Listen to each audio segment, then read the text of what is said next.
रऊफ हसन साहब, जितनी आपकी मुलाकातें हुई जमीयत के वफूद के साथ, क्या उनके साथ तय पाया आप लोगों का? और अगर मुसव्विदा पाकिस्तान तहरीक इंसाफ ने अपना तैयार करना है तो वो कब तक होगा, और अगर नहीं तैयार करना तो फिर तायीद व तरदीद किस तरीके से होगी?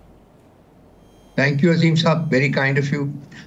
देखिए, हम मौलाना साहब के साथ हमारी मुलाकातें काफ़ी देर से हो रही हैं और इस कॉन्स्टिट्यूशनल अमेंडमेंट के सिलसिले में भी उनसे हमारी स्पेसिफिक मुलाकातें हुई हैं और उन्होंने अपना जो मुसव्वदा था उसके मुंदरजात के बारे में हमें ब्रीफ किया था। कोई 4-5 दिन हो गए हैं हमारे उससे डिटेल हमारी बातचीत हुई थी। हम उसके बहुत सारे कॉन्टेंट्स के साथ एग्री करते थे, पर्टिकुलरली जो उनकी रिकमेंडेशन है कि पैरेलल कोर्ट बनाने की बजाय कॉन्स्टिट्यूशनल बेंच बनाया जाए सुप्रीम कोर्ट की जुरिस्डिक्शन में।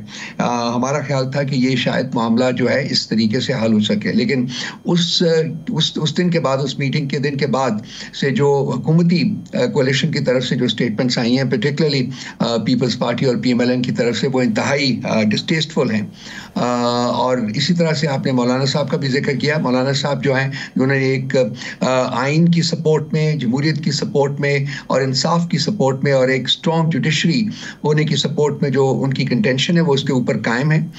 कल भी मौलाना साहब की भी तकरीर थी, गफूर हैदरी साहब की भी तकरीर थी, इसके अलावा भी मुर्तज़ा साहब ने भी बात की और उन तीनों लोगों ने रीट्रेट किया कि वो जो उनका मुसव्वदा है उसके कंटेंट्स के ऊपर ही आगे बढ़ने की कोशिश करेंगे और कोई भी ऐसा मुसव्वदा कबूल नहीं करेंगे जिससे आइन या कानून जो है उसकी हुक्मरानी को गुज़न पहुंचे।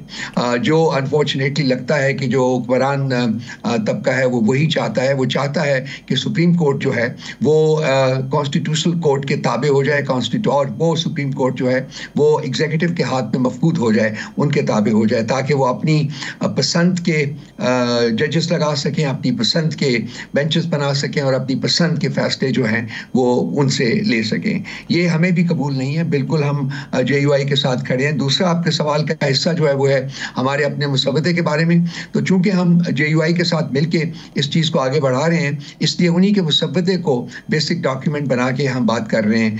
फिर उसके बाद जब इसकी बात की गई तो हमने ये जो कमेटी है जहाँ ये सारी बातचीत हो रही है, वहाँ हमने कुछ एडिशनल टाइम जो है वो मांगा था, जो कि हमें उन्होंने देने से इनकार कर दिया था, बल्कि उसके ऊपर कुछ थोड़ी सी गर्मी सर्दी भी हुई थी मीटिंग के दौरान।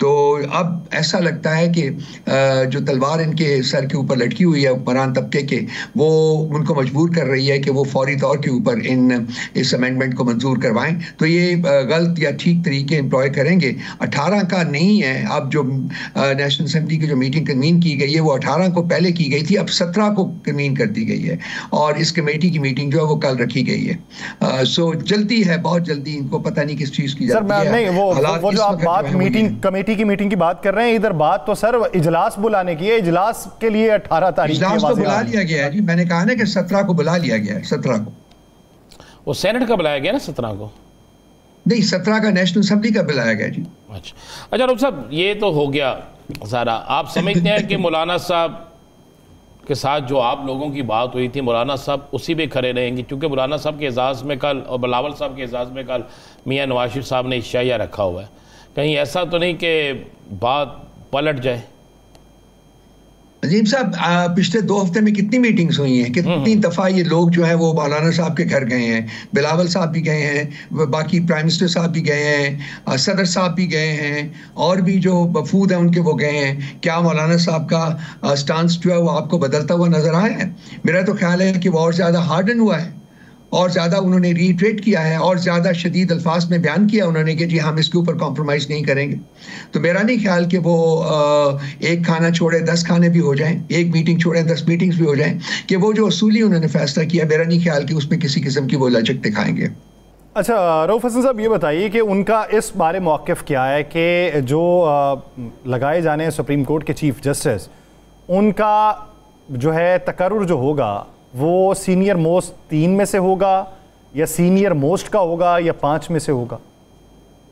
देखिए, एक तयशुदा जो अमूर होते हैं उनको अगर चेंज करना हो, उनको बदलना हो, जैसे कि आइन में तब्दीली करनी हो अगर तो उसकी वो क्यों ज़रूरी महसूस की जा रही है, उसके मुहर्रकात बताने चाहिए। एक तरीका है आइनी तरमीम करने का, वो अनफॉर्चुनेटली यहाँ फॉलो नहीं किया गया।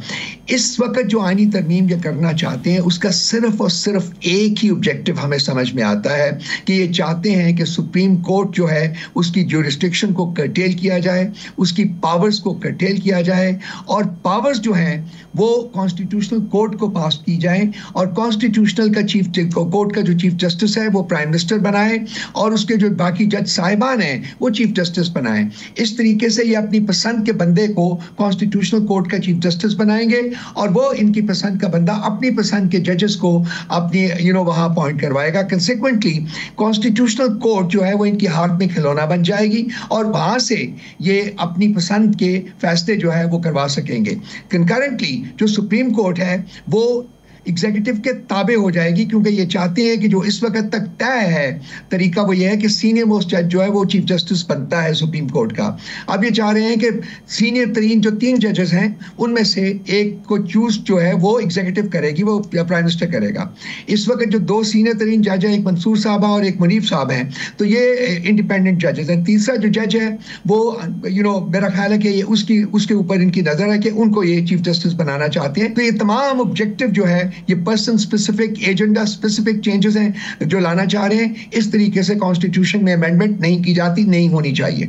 अच्छा रऊफ हसन साहब, आप बिल्कुल दुरुस्त कह रहे हैं और ये ही राय पाकिस्तान के हर शहरी की है जो पाकिस्तान के साथ मुखलस है, जो पाकिस्तान के आइन को बेहतर देखना चाहते हैं। अब इन्होंने इजलास बुला लिया, ये सारा कुछ कर लेंगे। एक परसेंट, मैं 1% कह रहा हूँ, मौलाना साहब भी मान लें इनके साथ है, फिर भी इनके वोट पूरे नहीं होते। क्या तहरीक इंसाफ के कुछ MNAs राब्ते कट गए हैं उनके साथ, या हम आपके स्कोर पूरे हैं और आपके सेनेटर भी मुकम्मल तौर पे खड़े हैं? देखिए नज़ीम साहब, इस मुल्क में इंसानों की मंडियां तो लगती हैं। अभी जब खान साहब की हुकूमत को डिसमिस किया गया था तो आपको याद है कि सिंध हाउस जो है वो इंसानों की मंडी का मरकज़ बना था और वहाँ बड़ी बड़ी बोलियां लगाई गई थी और वो लोग जो छोड़ के गए थे उस वक्त PTI को, आज वो अपने सियासी जनाजे लिए फिरते हैं और कोई उनको दफन करने के लिए ज़मीन भी नहीं मिल रही है।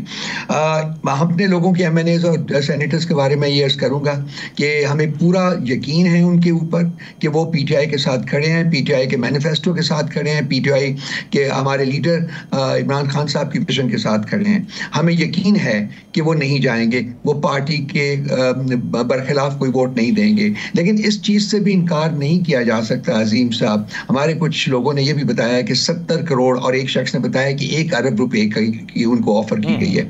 तो अब ये जमहूरियत किस जमहूरियत में ही होता है, किस जिस तरीके से इकबाल अफरीदी साहब ने भी क्लेम किया कि 40 करोड़, उससे पहले असद कैसर साहब ने भी कहा कि मुख्तलिफ लोगों से राबिते हुए हैं, जिस तरह आप कह रहे हैं कि एक क्लेम 1 अरब का भी है। ये जो है जिसकी तरफ से ऑफर की जाती है उसका नाम मंजर आम पे क्यों नहीं आता? आ जाएगा जी, मेरा ख्याल है कि इस दफ़ा तो हम लोग डिटरमिन्ड है कि जी ये जो कुछ हो रहा है, जब इस अपने मंतकी अंजाम तक ये सब कुछ पहुंचता है तो उसके बाद हम चाहेंगे कि एक पेपर जो है वो पब्लिश करें इस सिलसिले में कि किस किस तरीके से इन्होंने लोगों को खरीदने की कोशिश की।